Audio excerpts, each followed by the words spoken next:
Hello everyone, welcome back to tower bench. आज हम लोग चैप्टर 11 फाइव लिटिल ब्रदर्स, ये जो चैप्टर है, ये जो पोएम है, इसका क्वेश्चन आंसर्स को कंप्लीट करेंगे। तो ये चैप्टर का एक्सप्लेनेशन पहले ही हो चुका है, और एक्सप्लेनेशन वीडियो अगर आपने मिस किया है तो कोई बात नहीं, डिस्क्रिप्शन में आपको लिंक मिल जाएगा।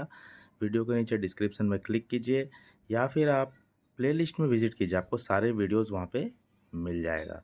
तो चलिए हम लोग स्टार्ट करते हैं MCQ से ये वीडियो, इसका क्वेश्चन आंसर वीडियो। इसमें आपको थिंक एंड आंसर और वैल्यूएट आंसर भी मिलेगा, इसलिए चैनल को आप लोग सब्सक्राइब कर लीजिए और वीडियो को अभी से लाइक कर दीजिए। चलिए स्टार्ट करते हैं। पहला MCQ लेते हैं। Choose the correct meanings. यहाँ करेक्ट मीनिंग चूज़ करना है। लाइव लॉन्ग डे का मीनिंग क्या है, मतलब ऑल डे लॉन्ग, जो एक्सप्लेनेशन वीडियो में मैंने बताया भी है। The carriage of leather. Carriage of leather का मतलब क्या होता है? The shoe made up of leather. Shoe जो था वो लेदर का था। Dark and known to roomy, इसका मतलब क्या है? Dark and known to Rumi. Dark मतलब तो अंधेरा, नॉन टू रूमी मतलब जगह नहीं होना, एकदम congested type. The shoe was tight and uncomfortable, यहाँ शू का ही बात हो रहा है। वन वी फेलो मतलब जो छोटा उंगली है पैर का, उसके बारे में बात हो रहा है। The smallest two. तो चलिए हम लोग स्टार्ट करते हैं। पहला क्वेश्चन लेते हैं। How many brothers were there. कितने ब्रदर्स थे total? There were 5 brothers. 5 brothers थे। जो हमारे पैर की उंगलियों में 5 उंगलियां हैं, है ना? उंगलियों का जो कलेक्शन है उसमें कितना उंगली है? 5 उंगली है ना? तो 5 टोज़, उनके बारे में ही बात हो रहा है। 5 टोज़ को यहाँ पोएम में बताया गया है कि क्या बताया गया है? 5 टोज़ जो है आपस में पाँचों ब्रदर्स हैं, है ना? और सेकंड क्वेश्चन है, who was the biggest one. इसमें सबसे बड़ा ब्रदर कौन है, बड़ा भाई कौन है? तो बड़ा भाई कौन है? बड़ा जो थंब है, सबसे बड़ा जो थंब है पैर के उंगलियों में, सबसे बड़ा जो उंगली है वही बड़ा ब्रदर है। तो हम लोग लिख देंगे the big toe was the biggest one. Third question लेते हैं हम लोग। What was wrong with the carriage. Carriage में क्या खराबी था? कैरेज में क्या रॉन्ग हो गया था ऐसा? कैरेज का मतलब क्या है पता है आपको? कैरेज का मतलब जो कैरी करता है, जो गाड़ी होता है जनरली। लेकिन इस पोएम में कैरेज का मतलब क्या है? इस पोएम में कैरेज का मतलब है लेदर का जूता। जूता जो है वो कैरेज है। किसके लिए कैरेज है? वो जो 5 उंगलियां हैं, पांचों ब्रदर है, उसमें घुसा हुआ है। पैर जो है हमारा उंगलियों के साथ जूते में घुसा हुआ रहता है, तो जूता क्या बन गया उसके लिए? गाड़ी चैप टाइप का बन गया, लेदर का गाड़ी टाइप का बन गया। तो कैरेज यहाँ पे जूता से कहा, जूता को कहा गया इस पोएम में, लेकिन कैरेज का मतलब कुछ और है ना? जैसे घोड़ा गाड़ी, बैलगाड़ी में यूज़ होता है, जो जिसमें बैठते हैं हम लोग और फिर वो चलाते हैं, घोड़ा उसको खींचता है। तो वो कैरेज का बात यहाँ पे नहीं हो रहा है, यहाँ पे जूते का बात हो रहा है। तो आंसर इसका क्या है? The carriage was dark and known to roomy. Carriage जो है वो काफ़ी अंधेरा था, डार्क था, और नॉन टू रूमी मतलब कैरेज जो है वो टाइट एंड कंजेस्टेड था। ठीक है। क्वेश्चन नंबर 4 है, what did the 5 little brothers do then. तो जूता जो है वो टाइट एंड कंजेस्टेड था, तो पांचों ब्रदर ने अब क्या किया उसके बाद? What did the 5 little brothers do then, क्या किया वो लोग? The 5 little brothers leave the carriage and moved quickly. पांचों लिटिल ब्रदर जो थे, पांचों टोज जो थे पैर के, वो क्या किए?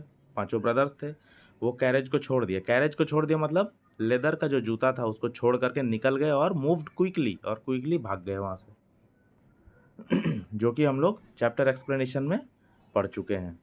क्वेश्चन नंबर 5 है, can you guess who found the shoe.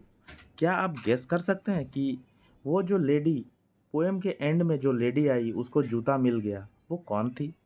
Actually वो और कोई नहीं, पोएटेस थी। हमारी हमारी जो पोएटेस है इस पोएम, जो पोएट है, पोएट जो मेल होते हैं उसको पोएट बोलते हैं, और उनका जो फीमेल फॉर्म होता है ना? पोएट का क्या हो जाएगा?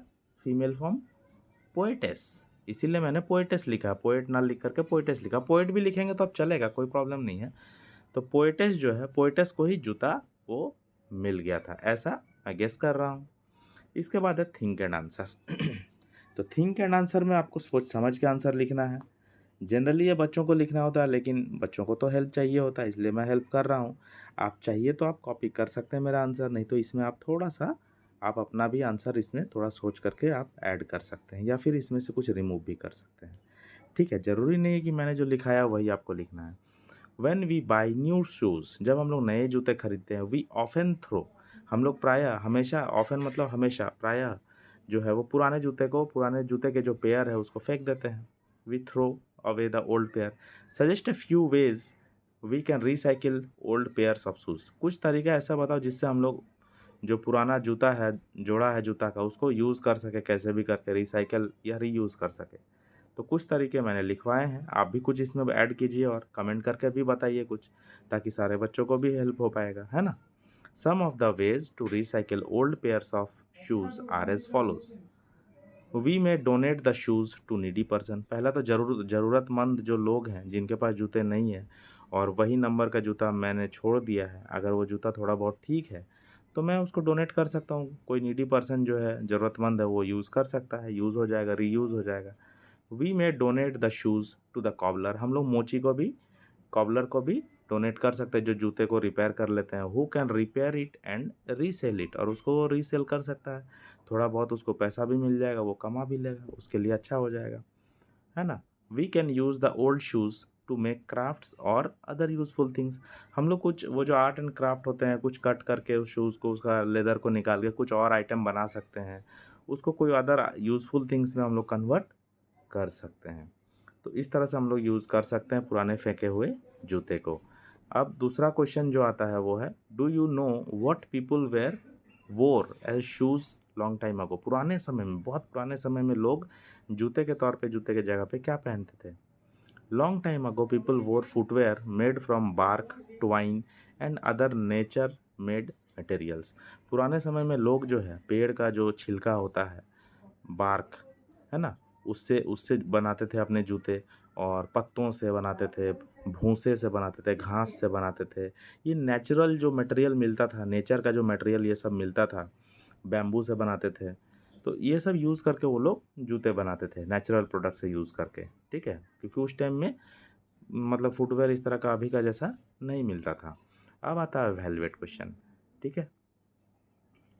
तो वीडियो आपको अगर अच्छा लग रहा होगा तो प्लीज़ ज़रूर लाइक कीजिए और अपने दोस्तों को शेयर भी कीजिए, ताकि सबको हेल्प मिल पाए, ठीक है। और मुझे भी, मेरे चैनल को भी एक सपोर्ट मिलेगा, तभी मैं आपके लिए और आगे अच्छा काम कर पाऊँगा। चलिए वेलवेट क्वेश्चन को भी देखते हैं। Our body parts have different functions. हमारे बॉडी पार्ट का डिफरेंट फंक्शंस होता है, पता है हम लोगों को, हमारा बॉडी पार्ट अलग अलग काम करता है। Do you know we can communicate using our body parts. क्या आपको पता है कि हम अपने बॉडी पार्ट्स के ज़रिए भी कम्युनिकेट कर सकते हैं। कम्युनिकेट करने का मतलब क्या होता है, एक दूसरे से हम लोग बात करना, जो हम लोग एक दूसरे से जो बात कर रहे हैं बोल करके, इसको कम्युनिकेशन करना कहते हैं। तो कभी कभी हम लोग बिना बात किए भी एक दूसरे से जो अपना मन का जो बात है उसको एक दूसरे को बता सकते हैं। कैसे? हाथ हिला के बताते हैं, आंखों से इशारा करके बताते हैं, बॉडी को हिला डुला करके बताते हैं, है कि नहीं। तो वही पूछा गया क्वेश्चन में कि बॉडी को हिला डुला करके, बॉडी को मूव करके, कैसे करके, इशारा करके हम लोग कैसे कम्युनिकेट कर सकते हैं बिना बोले हुए। Discuss how you can use your body for communicate, to communicate. Yes, we can communicate using our body parts and it's called body language. और उसी को तो बॉडी लैंग्वेज बोलते हैं। कम्युनिकेट करना, बॉडी पार्ट्स के थ्रू कम्युनिकेट करने को ही तो बॉडी लैंग्वेज बोलते हैं।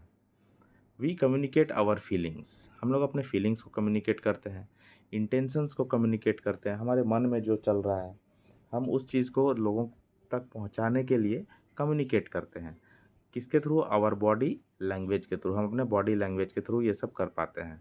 We use our body posture. हमारे बॉडी का जो पोस्चर है, जैसा अभी हमारा बॉडी का जो बनावट है, फेशियल एक्सप्रेशन, अपने चेहरे का जो एक्सप्रेशन हम लोग बनाते हैं, टेढ़ा मेढ़ा करते हैं, तरह तरह के एक्सप्रेशंस बनाते हैं, उससे भी हम लोग कम्युनिकेट करते हैं। लोगों तक मैसेज पहुंच जाता है कि हम गुस्सा हैं या नाराज़ हैं या खुश हैं, है ना।